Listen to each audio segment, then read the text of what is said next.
स्वागत। ब्रेक के बाद लोकसभा चुनाव के चौथे चरण की अधिसूचना। आज चौथे चरण के लिए आज से नामांकन की प्रक्रिया शुरू हो गई है।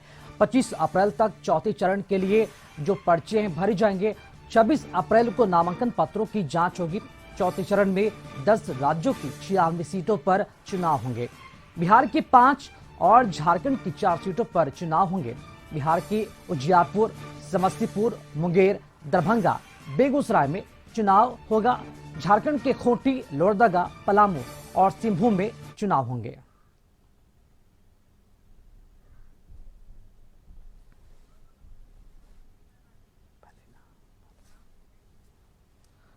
और चलिए इसी खबर पर अधिक जानकारी देने के लिए हमारे साथ झारखंड और बिहार से संवाददाता हमारे साथ जुड़े हुए हैं। पहले झारखंड की ओर रुख करेंगे। झारखंड से हमारे साथ सहयोगी संदीप हमारे साथ लाइव जुड़े हुए हैं। संदीप, लोकसभा चुनाव के चौथे चरण की अगर बात की जाए तो जो अधिसूचना है वो जारी कर दी गई, आज जारी होगी और चौथे चरण के नामांकन जो है आज से नामांकन की प्रक्रिया भी शुरू होगी। तो कहां कहां के लिए नामांकन होगा और क्या लगता है कि नामांकन जो है भरने के लेकर जो भी प्रत्याशी हैं किन किन के जो नाम है वो सामने आ रहे, क्या पूरी तैयारी इस तमाम चीजों को लेकर?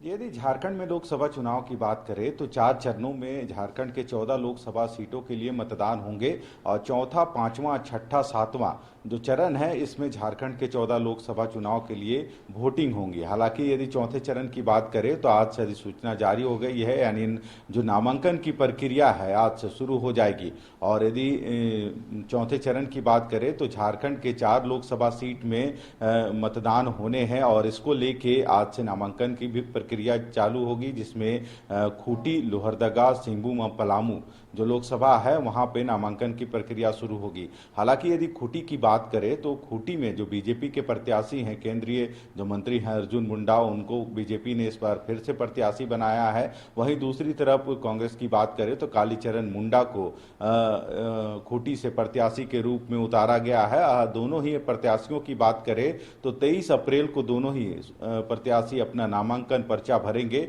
यानी कालीचरण मुंडा और जो अर्जुन मुंडा है दोनों ही 23 तारीख को नॉमिनेशन करेंगे। नॉमिनेशन के दरमियान कई ऐसे बड़े नेता भी मौजूद रहेंगे जो वहां पे एक कह सकते हैं रैली भी करेंगे और रैली के बाद ही वे नामांकन की जो प्रक्रिया है उसमें शामिल होंगे। यदि बीजेपी की बात करें तो बीजेपी की तरफ से भी जो बड़े नेता हैं वे इस नामांकन प्रक्रिया में 23 तारीख को खूंटी में उपस्थित होंगे। वहीं यदि गठबंधन की बात करें तो गठबंधन के भी जितने घटक दल हैं और उनके जो बड़े नेता हैं वो कालीचरण मुंडा के जो नॉमिनेशन है उस प्रक्रिया में शामिल होंगे। तो देखना होगा, क्योंकि अब झारखंड में भी जो 4 चरणों में चुनाव होनी है उसकी प्रक्रिया शुरू हो रही है। तो ऐसे में जो तैयारी है वह भी माकूल की गई है जिला प्रशासन की तरफ से नॉमिनेशन के लिए। और दूसरी तरफ यदि बात करें विभिन्न पार्टियों की तो विभिन्न पार्टी भी अपनी ओर से पुरजोर या कोशिश कर रही है कि कैसे इस 14 लोकसभा सीट है उसमें अधिक से अधिक सीटों पर वे विजय हासिल कर सके। और यही कारण है कि लगातार जो भी प्रत्याशी हैं या फिर जिस पार्टी से वे प्रत्याशी हैं वे दोनों ही मिलके कहीं ना कहीं जनता के बीच जाने का काम कर रही है। और उतने वर्षों तक जो उन्होंने काम किया है अपने क्षेत्र के लिए, यानी अपने लोकसभा क्षेत्र के लिए, तो कहीं ना कहीं यही एक कह सकते हैं चुनाव है जिसमें वे जनता के पास या तो उससे पहले गए हैं तो जनता की आस उनसे होगी कि जनता उनको समर्थन करेगी। और यदि वे पिछले दिनों या फिर विगत वर्षों में यदि जनता के बीच नहीं गए हैं तो उनको जनता का विरोध भी झेलना पड़ सकता है। पर देखना होगा इस बार का जो चुनावी रणनीति है। यदि 14 लोकसभा सीट की बात करें तो चाहे इंडिया घटक दल की बात हो या फिर बीजेपी की, सभी ऐसे ही उम्मीदवारों को इस बार टिकट दे रही है जिनका जमीनी स्तर पर उस लोकसभा क्षेत्र में वर्चस्व है, यानी वे जनता के बीच रहे हैं ताकि जीत में किसी तरह की रुकावट पैदा ना हो। और यही वजह है कि इस बार दोनों ही तरफ से पक्ष या विपक्ष ऐसे ही उम्मीदवारों को वहां से प्रत्याशी घोषित किया गया है जिनकी पकड़ जमीनी स्तर पर हो। हालांकि गठबंधन की तरफ से अब भी कई ऐसे सीट बचे हुए हैं लोकसभा के जहां पे प्रत्याशियों की घोषणा नहीं की गई है। यदि झारखंड की बात करें तो एनडीए की तरफ से 13 सीटों पर बीजेपी चुनाव लड़ रही है और बीजेपी ने सबसे पहले अपने 13 उम्मीदवारों की जो सूची है वह जारी कर दी थी। हालांकि उनके जो सहयोगी दल हैं आजसू, वे एक सीट पे चुनाव लड़ रही है और गिरिडीह से चंद्र प्रकाश चौधरी जो पूर्व सांसद रहे हैं उनको एक बार फिर से जगह दिया गया है। यानी आजसू ने उनको फिर भरोसा आजसू ने चंद्र प्रकाश चौधरी पर जताया है और यही वजह है कि चंद्र प्रकाश बिल्कुल चौधरी को संदीप, ये परीक्षा की घड़ी और वोटिंग का समय, ऐसे में जो जनता है जमीनी नेताओं की कितनी तरजीह देती है ये भी देखना काफी दिलचस्प होगा। आप हमारे साथ बने रहे। फिलहाल बिहार की ओर रुख करते हैं। अगर बिहार की बात की जाए तो आज से जो है चौथे चरण की अगर बात की जाए तो नॉमिनेशन का जो दौर है वो शुरू हो गया है। बिहार को उजियारपुर, समस्तीपुर, मुंगेर, दरभंगा और बेगूसराय में चुनाव होना है और 25 अप्रैल तक नामांकन की जो अंतिम तिथि है वो रखी गई है। इस पूरी खबर पर अधिक बातचीत करने के लिए हमारे साथ न्यूज रूम से सहयोगी हमारे साथ गौतम जुड़ चुके हैं। गौतम, आज से जो है नामांकन जो है वो जो भरे जाएंगे और जो अंतिम तिथि है 25 अप्रैल तक इसका रखा गया है। किन किन नेताओं की तरफ से जो नॉमिनेशन है वो किए जाएंगे, क्या इनकी पूरी तैयारी है अगले चरण को लेकर, जरूर बताएं। और देखिए, तैयारियां जो होंगी वो अपने स्तर से वो क्षेत्र में का जो नेता हैं वो कर रहे हैं।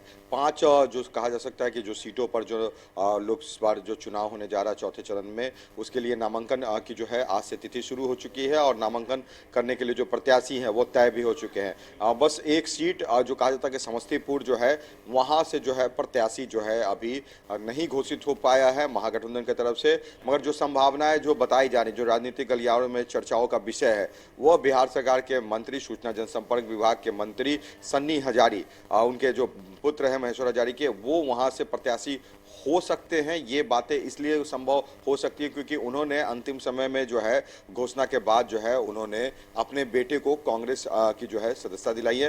हालांकि महेश्वर हजारी इस विषय पर कुछ नहीं कर रहा, मगर हाँ ये बात जरूर है कि बहुत ही प्रमुखता से ये चल रही है कि कांग्रेस से उनको यहाँ पर सीट मिल सकती है, क्योंकि देखिए महेश्वर हजारी भी सांसद रह चुके हैं, क्षेत्र में उनका अपना एक पहचान है और जो कहा जाता है कि उनके बेटे सन्नी हजारी उनसे काफ़ी जुड़े हुए हैं। क्षेत्र में काम करना हो तो तमाम चीज़ों को लेकर एक कैंडिडेट के रूप में अगर बात करें तो समस्तीपुर से तो उनके तरफ से शांभवी चौधरी हैं, अशोक चौधरी, बिहार सरकार के मंत्री अशोक चौधरी की बेटी हैं, वो उनको जो है एनडीए की तरफ से प्रत्याशी बनाया गया है, तो वो एलजेपी की तरफ से वहाँ से चुनाव लड़ रही हैं। देखिए मैं आपको जो बता देता हूँ, जो 5 सीटों पर जो चुनाव को लेकर जो नामांकन करना है, दरभंगा से अगर बात कर ली जाए तो गोपाल ठाकुर हैं, गोपाल जी ठाकुर जो हैं बीजेपी प्रत्याशी, उधर से आरजेडी की तरफ से ललित यादव है, उजियारपुर से नित्यानंद राय, केंद्रीय गृह राज्य मंत्री नित्यानंद राय, उनके सामने आलोक मेहता, बिहार सरकार के पूर्व मंत्री आलोक मेहता है, उनका जो है यहाँ से उनका टक्कर होगा। शांभवी चौधरी जो है वो एलजेपी से जो है यहाँ पे चुनावी दाव आजमा रही हैं और बहुत ही कम उम्र की जो प्रत्याशी की अगर बात कर जाए तो शांभवी चौधरी ही, अशोक चौधरी मंत्री बिहार सरकार की उनकी बेटी है, इनके सामने सन्नी हजारी हैं जो बिहार सरकार के मंत्री, यानी दोनों जदयू कोटे के मंत्री हैं और दोनों के पुत्र और पुत्री हो सकते हैं। सन्नी हजारी अगर सामने मैदान में आ जाते हैं उनकी घोषणा हो जाती है। बहुत ही कम समय है क्योंकि अब घोषणा होनी बाकी, क्योंकि नामांकन शुरू है। बेगूसराय से गिरिराज सिंह, फायर ब्रांड जो बीजेपी के नेता गिरिराज सिंह, उनकी टक्कर जो है सीपीआई से अवधेश राम उनके साथ है और मुंगेर से जदयू के राष्ट्रीय अध्यक्ष, पूर्व राष्ट्रीय अध्यक्ष ललन सिंह का मुकाबला है आरजेडी की तरफ से अशोक महतो की पत्नी जो है अनीता देवी, क्योंकि चुनाव की जैसी घोषणा है उसके बाद अशोक महतो का जो बिहार में एक आपराधिक जो कहा जाता है कि पहचान जो रहा है और घटनाओं में जो उनकी संलिप्तता रही है, उन तमाम चीज़ों के बाद जो है आरजेडी की तरफ से जो है उन्हें सिंबल दिया गया, उनकी पत्नी को ये सिंबल दिया गया है। तो एक कड़ी टक्कर जो है यहाँ पर प्रत्याशियों का है और एक सीट यानी जो समस्तीपुर सीट है वो यहाँ पर बिहार सरकार के जो कहा जाता है जदयू कोटे के 2 मंत्रियों के बच्चों के बीच होने के चौथे चरण के चुनाव का मुकाबला काफी रोमांचक होगा। देखना होगा कि कौन किस पर भारी पड़ता है। फिलहाल तमाम जानकारी देने के लिए गौतम और संदीप दोनों बहुत बहुत शुक्रिया आपका।